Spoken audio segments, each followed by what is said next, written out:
we use the hydrochloric acid with micro doping tubes and replace. আচ্ছা, এটা নেওয়ার জন্য প্রথমে আমাদের চাপ দিতে হবে, প্রেসার করার পরে এটা ছেড়ে দিতে হবে মুখে, তাহলে এটা অটোমেটিক ফিল আপ হয়ে যাবে। So here is hydrochloric acid. তো আমরা এই হাইড্রোক্লোরিক অ্যাসিডটা ল্যাপটপের যে বৃত্তাকার সার্কেলটা আছে, এই বৃত্তাকার সার্কেলের আমাদের এটা নাম্বারিং করা আছে। তো এখানে নাম্বারিং করা সার্কেলের 17 to 28 সার্কেলে আমরা 1 ড্রপ করে হাইড্রোক্লোরিক অ্যাসিড দেব। 1 ড্রপ করে কি দেব? হাইড্রোক্লোরিক অ্যাসিড দেব। দেখো 17 থেকে 24। তো এখানে আমার এটা হচ্ছে কি 17 এক drop, 2 drop, 3 drop, 4, 5,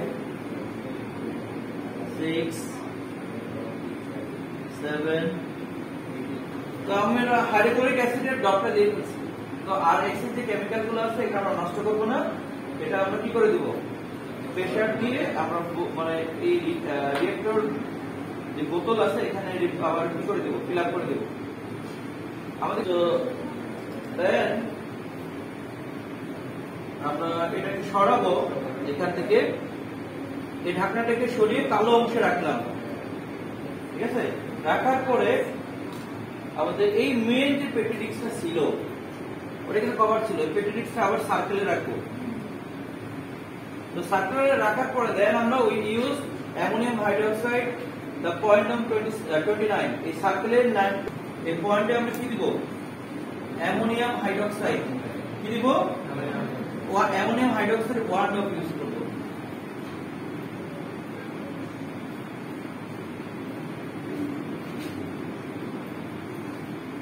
ammonium hydroxide 1 drop, দেখো অতি লো পরিমাণ কেমিক্যাল ইউজ করতেছি আমরা। এটাই হচ্ছে মানে আমাদের স্মল স্কেল কেমিস্ট্রি, ঠিক আছে? এটা কিন্তু আমরা স্মল স্কেল কেমিস্ট্রি করতেছি না, কেমিস্ট্রি ওয়ার্কশপ, মানে এটা হচ্ছে স্মল স্কেল। আমরা কেমিস্ট্রিটাকে এক্সপেরিমেন্ট করব ছোট পরিসরে, লো কেমিক্যাল ইউজ করব, তবে টোটাল ফলাফলটাই দেখব। তো দেখো এরপরে আমরা যেটা করব, এই ঢাকনাটা আছে, এই ঢাকনাটাকে আমরা এই পেটিটাকে ঢেকে দিব।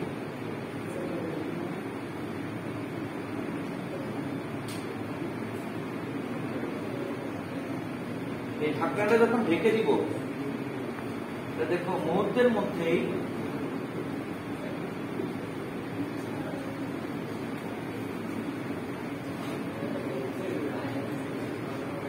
এখানে দেখো এই মুহূর্তের মধ্যে এখানে আস্তে আস্তে কি সৃষ্টি হবে?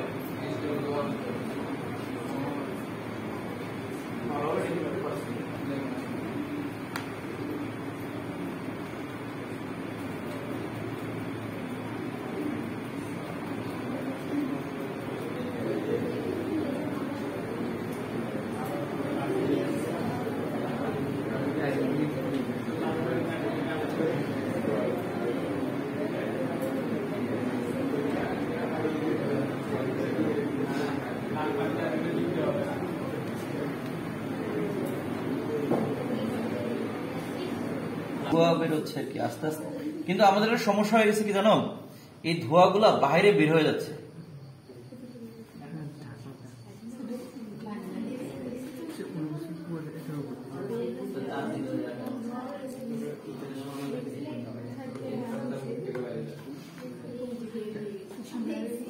এটা হচ্ছে না কেন জানো?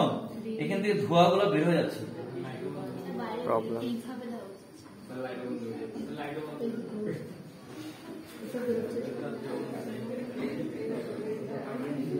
অ্যামোনিয়া এগুলো বের হয়ে যাচ্ছে। তবে এটা আমাদের এটা আরেকটা প্রসেস।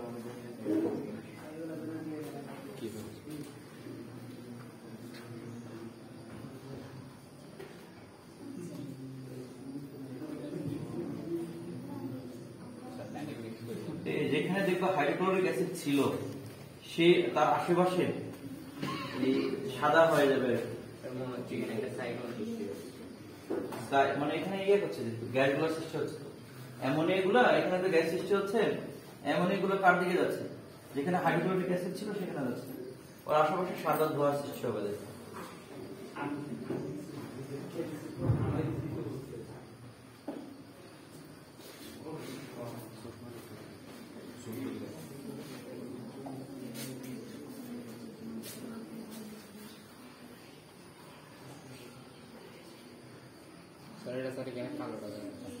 ঠিক আছে, কাছে গেছে, কাছে গেছে না বিন্দুগুলো?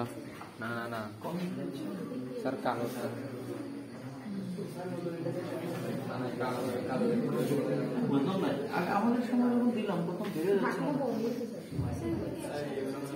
স্যার এক্সপেক্টেড কেসে গেল ডলারের রেট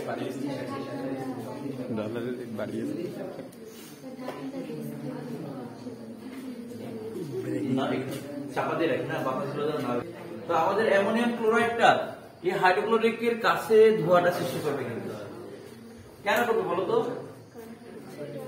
কারণ এটার হচ্ছে বেশি ঘনত্ব, সরি এটার আণবিক ভরটা কি বেশি, আর এখান থেকে অ্যামোনিয়ার আণবিক ভরটা কি কম। এই জন্য সাদা ধোঁয়াটা কার কাছে সংঘটিত হবে? হাইড্রোক্লোরিক অ্যাসিডের কাছে সংঘটিত হবে। আর এই সাদা ধোঁয়াটা কিসের? অ্যামোনিয়াম ক্লোরাইডের। তো আমরা এটা এখন হ্যাঁ কাজ না করলে আমরা যে পেটেটিক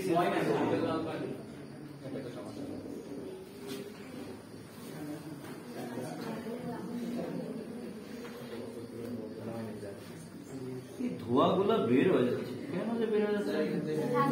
তাই আমরা একটা ভুল করছি কি জানো, যে আমরা এই সাদাটার মধ্যে রাখে এই অদক্ষেপ গুলো বুঝি নাই। দেখো হয়ে গেছে, দেখো দেখো দেখো না, আমরা তো সাদা এখন দেখো এই সাদা অদক্ষেপ গুলো সৃষ্টি হয়েছে না, এটা কিন্তু আমরা ওই সাদার মধ্যে রাখে সাদাটা বুঝতেছিলাম না, ঠিকই হচ্ছিল না। সাদা অদক্ষেপটা এখানে কিন্তু আমরা বুঝতে পারতেছিলাম না, এখানে দেখো সাদা অদক্ষেপ সৃষ্টি হয়ে গেছে না, দেখো তো ঠিক আছে, দেখো সাদা অদক্ষেপ সৃষ্টি হয়েছে না। হাইড্রোক্লোরিক যেখানে আমরা হাইড্রোক্লোরিকের ড্রপিং গুলো দিয়েছিলাম, হাইড্রোক্লোরিক অ্যাসিডের ড্রপ গুলো দিয়েছিলাম, সেই ড্রপের এখানে দেখো না সাদা ধোঁয়া সাদা অদক্ষেপ গুলো সৃষ্টি হয়েছে না। যেখানে যেখানে হাইড্রোক্লোরিক অ্যাসিড গুলো পড়ছে অ্যামোনিয়ার ওখানে কিন্তু সাদা ধোঁয়ার অদক্ষেপ সৃষ্টি হয় না, সৃষ্টি হয়েছে কোথায়? হাইড্রোক্লোরিক অ্যাসিড যেখানে ছিল সেখানে কিন্তু আমাদের সাদা ধোঁয়া গুলো সৃষ্টি হচ্ছে। দেখো এর আগেও হয়েছে, আমরা বুঝতে পারিনি কেন বলতো? এটা দেখো সাদা ধোঁয়া গুলো দেখো, জুম করো, এটা বোঝা যাচ্ছে?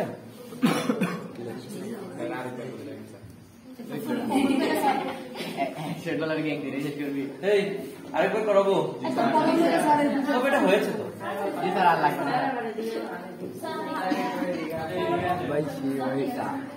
এটা দ্বারা ব্যাপনের পরীক্ষাগুলো আছে না কেমিস্ট্রি, ব্যাপনের সব পরীক্ষাগুলো এভাবেই করবা, ঠিক আছে? ব্যাপনের সব এক্সপেরিমেন্ট গুলো এভাবে করবা। তো ব্যাপনের আরেকটা আমরা এক্সপেরিমেন্ট করতে পারি তো নাকি? তো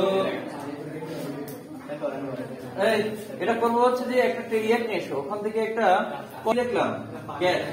তো আমরা কিন্তু এই তরলের মধ্যেও ব্যাপন দেখতে পারি, অথবা সলিড এন্ড লিকুইডের মধ্যেও কি দেখতে পারি। তো ব্যাপন কিন্তু আবার টেম্পারেচারের উপরও ডিপেন্ড করে, জানো তো? টেম্পারেচার বাড়লে ব্যাপন একটা বাড়ে। তো আমরা আরেকটা প্রসেসে ব্যাপন দেখি, তোমাদের কিন্তু ব্যাপনের প্র্যাকটিক্যাল নাম্বার গুলো সবগুলো শেষ হয়ে যাবে না, এর জন্য আমরা দেখো আমার এখানে ফুড কালার আছে, কোন কালারটা যে ব্যাপন দেখাবো বলো? Red colour.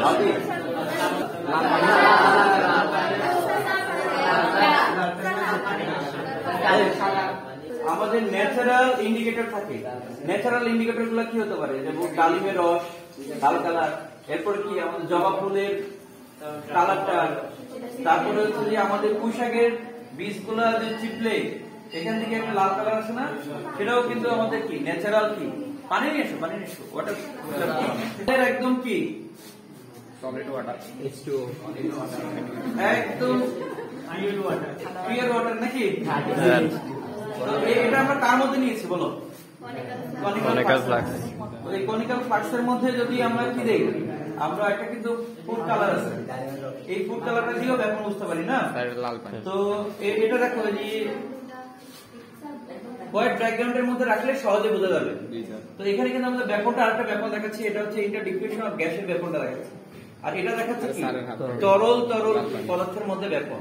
তো তরলের মধ্যে এই যে এই ফুড কালারের কালারটা হচ্ছে কি আমাদের পানির থেকে কি ঘনত্ব বেশি না কম? বেশি। আর পানির ঘনত্ব এর তুলনায় কি কম। তাহলে আমরা এই ফুড কালারটা যখন এখানে ফেলাবো, যেখানে বেশি ঘনত্ব আছে বেশি করে যাবে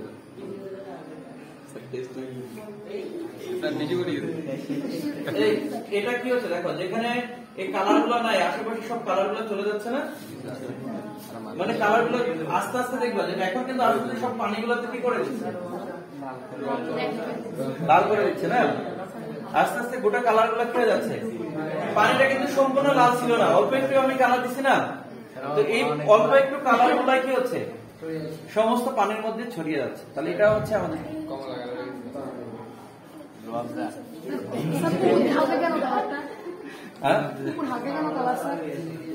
কারণ হালকা, তো এটা যদি পানির পরিমাণ এটা হচ্ছে হালকা দেবো, আর এখানে যদি আমরা কালারটা ডিপ করার জন্য চাই তাহলে আমাদের এই ওয়াটারটা আরো কি করতে হবে, ফুড কালারটা আরো বেশি দিতে হবে। তাহলে পানির মধ্যে যখন আমরা সাবস্টেন্স গুলো বেশি দিব তাহলে এটা গাঢ় দ্রবণ হবে। তাহলে এটা কিন্তু আমাদের হালকা দ্রবণ, তাহলে ইচ্ছা করলে আমরা এটা হালকাও বানাইতে পারি, গাঢ় বানাইতে পারি। এখানে কিন্তু এখনো ব্যাপার হচ্ছে, দেখো এই যে ফুড কালারের মলিকুল গুলা কিন্তু চারদিকে ছড়িয়ে যাচ্ছে। দেখো তোমরা চোখ কাছে নিয়ে দেখো, ফুড কালারের মলিকুল গুলা কি হচ্ছে, একদিকে মলিকুল গুলা কি সরে যাচ্ছে না, এখানে তোমরা হাতে নিয়ে দেখো এই কালারের মলিকুল গুলা চারদিকে এরকম স্রোতের মতো ছড়িয়ে যাচ্ছে। তাহলে কোন পদার্থের আমাদের হাই ডেন্সিটি থেকে লো ডেন্সিটির দিকে যে এই কি হচ্ছে আমাদের ছড়িয়ে পড়তেছে, এই ছড়িয়ে পড়াটাই হচ্ছে আমাদের কি ব্যাপন। তাহলে ব্যাপন আমরা ল্যাবে দুটো টাইপ দেখালাম, কি কি বলো, একটা তরলের মধ্যে ব্যাপন, আর একটা হচ্ছে যে আমাদের গ্যাসীয় পদার্থের ব্যাপন। এই ব্যাপন রিলেটেড এক্সপেরিমেন্ট গুলো তোমাদের করানো হয়ে গেছে, পারবো তো? খাতা কমপ্লিট, কেমিস্ট্রি খাতা কমপ্লিট, আচ্ছা খাতা কমপ্লিট করে নেবে না, এটা সিগনেচার করানো হবে। এরপরে তোমাদের এরপরে যেটা করানো হবে ক্যালসিয়াম। ঠিক আছে, সবাই ভালো থাকবে, আসসালামু আলাইকুম।